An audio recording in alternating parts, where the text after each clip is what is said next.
I got the Scarecrow sign at Dollar Tree and I'm going to remake it just to give it a little something extra. So first I'm going to start by just taking off everything that came on the sign to begin with.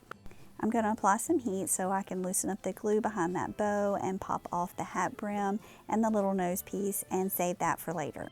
Then I have this piece of shelf liner from Walmart that I cut off the roll, and I'm just going to trace it and cut it out in the shape of my piece. Then I'm going to apply it to that front side of their sign just to cover that up, and then I have the back side as a blank piece to start with. For my base coat, I'm going to use some acrylic paint in the color caramel. And once that's dry, I'm going to use a ruler to mark some lines with a Sharpie just to kind of recreate that plank wood look. And I'm making them different sizes. Now I'm ready to start adding my different colors. I'm going to start by dry brushing on some brown acrylic paint. Then adding a layer of this truffle color chalk paint. And finally adding on just a touch of the mineral color chalk paint. It just gives it that nice weathered look when you do the different layers. And I'm sanding it to smooth it out.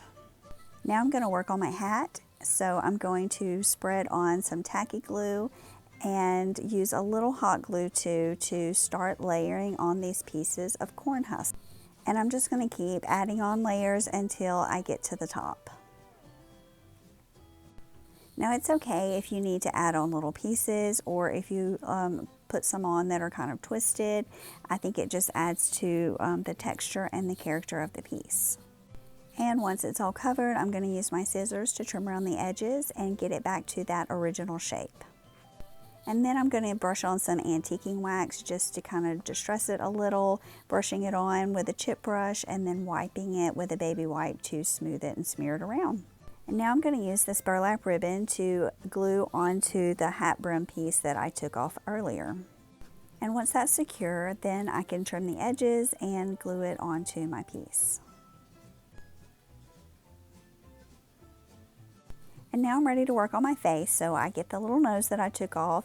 I'm adding some antiquing wax on that, and then later I'm going to add a little brown paint as well. And I'm going to glue that onto the center of my board. And I'm going to go ahead and use some of that brown paint to brush across the burlap as well. Now I am definitely not a painter, but I'm going to attempt to recreate the face that came on the piece. So I just traced some little circles where I want the eyes to be, and I'm filling them in with some black acrylic paint.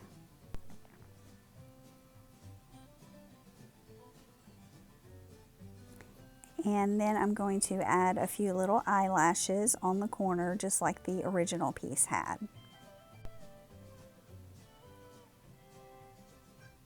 Now I'm going to use some of this ballet pink chalk paint and mix just a little bit of orange in there because I want it to be kind of a peachy color.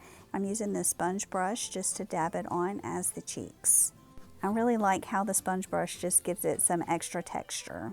And then I'm going to dip the end of my paintbrush in the white paint to make the little white dots in the eyes and use my pencil to draw on the mouth. Then I'm going to go over it again with the Sharpie. I use a pencil first just in case I mess up because like I said, I'm not a painter. Then here I'm using some of the truffle chalk paint to add onto the brim and the hat. I just wanted a little bit darker color. Then I'm going to take some of the raffia that came on the piece and some florals that I have, tie them up with some wire just to secure them, and then glue them onto the hat brim.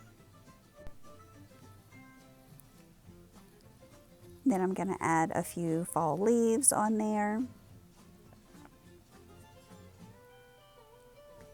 And finish it off with a pine cone. I'm going to use my staple gun to add some jute string on the back as a hanger. And here's my little scarecrow. And I think the face turned out pretty cute. Now after filming, I did add that original bow back on. I'd kind of forgotten about it. So let me know what you think in the comments, and thanks for watching.